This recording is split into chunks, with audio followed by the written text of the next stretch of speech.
Is China looking to recruit Gorkha soldiers?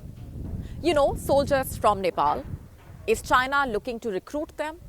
Make them a part of the PLA or the People's Liberation Army? And is China trying to open a new front with India by doing so?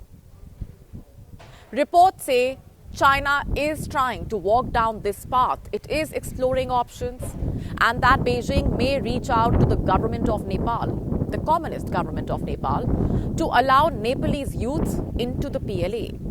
And if that happens, by the way, China will only be the third country to recruit Gorkha soldiers. Which are the first two, you ask? The United Kingdom and India. In fact, the Gorkhas have been serving in the British Army since 1815. After India's independence, the Indian Army retained 6 regiments of the Gorkha soldiers.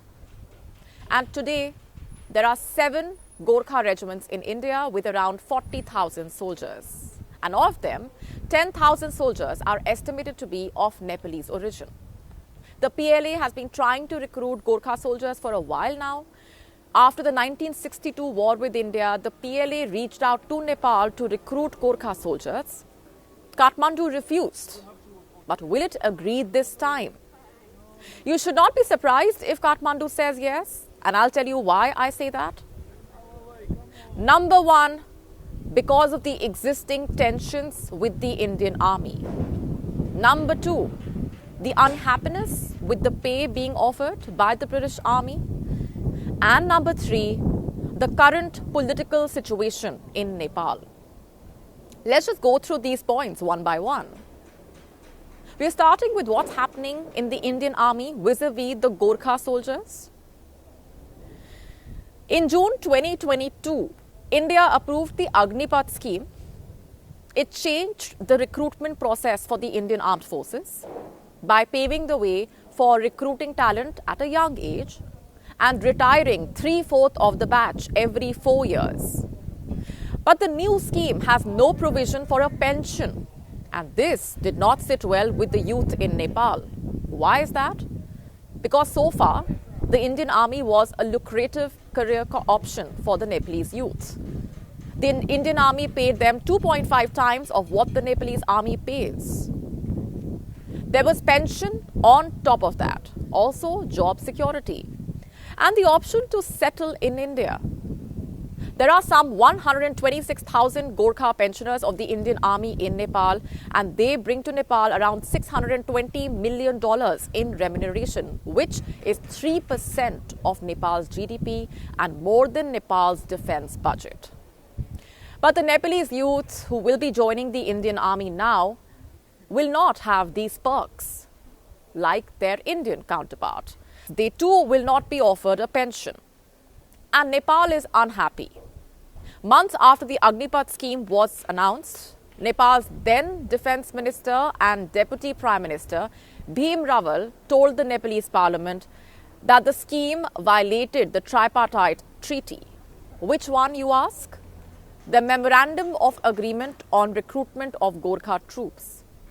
It was signed on the 1st of May 1947 between India and Nepal. Raval called for the cancellation of the treaty. And the results, by the way, are for everyone to see. This year, not a single Nepalese youth is joining the army. The question is whether China is exploiting this very situation. And before we answer that, let's just go back to point number 2. Another reason why Gorkha soldiers may end up in the PLA is because they are unhappy with the British Army. Unlike the Indian Army, the British Army does not treat the Gorkha soldiers as equals. They are discriminated against, paid lesser than their British counterparts. In fact, they also don't receive the same pension as their peers. The Gorkha soldiers in the British Army have been fighting for equality for decades now. From going on hunger strikes outside 10 Downing Street to pleading to the government for better pay, the Gorkhas have done it all. But to what end? You see, the historic problem continues. Meanwhile, the situation back home in Nepal is changing, which brings us to point number 3. Today, Nepal is led by a communist government, a communist prime minister, Pushpa Kamal Dahal. In fact, he has opened key trade routes between Nepal and China. Chinese funds are flowing into Nepal. Just a few days ago, the Nepalese government said that China was releasing 80 billion rupees meant for various infra projects in Nepal. So the Nepalese youths are not happy with the Agnipath scheme. There is frustration about what's happening there and what's happening here in the UK, and there is a pro-China government at home. Will China exploit this situation and try to recruit as many Gorkha soldiers as possible? Some of you may be thinking, but why does China want Gorkha soldiers? Aren't there enough PLA troops? Sure, there are. The PLA, in fact, has the world's largest number of active military personnel. But how many of these personnel are combat ready? How many of them have battlefield experience? I don't know if you remember the videos that we showed you some time ago of the PLA troops crying on their way to the LAC, or the line of actual control. My point is, there are serious questions about the PLA's capability.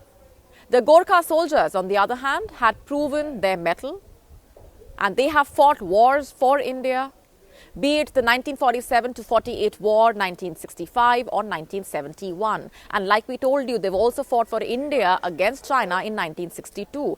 In 2020, news broke that China had funded a study to understand what drives the Nepalese youth into joining the Indian army. And we've already answered that for you. China could have asked and saved itself some dollars, could have asked the US and saved some dollars. Jokes aside, recruiting Gorkhas also gives China the chance to intrude into the Nepalese society, become integral to its bread and butter, you see. It also enables China to open a new front with India, decrease Nepal's dependence on India, and one cannot rule out that this could be Beijing trying very hard to burn bridges between India and Nepal at a time when ties between New Delhi and Kathmandu are not at their historic best. It's not as if there is a dearth of tension between India and China. Ladakh remains a stalemate. The border remains tense.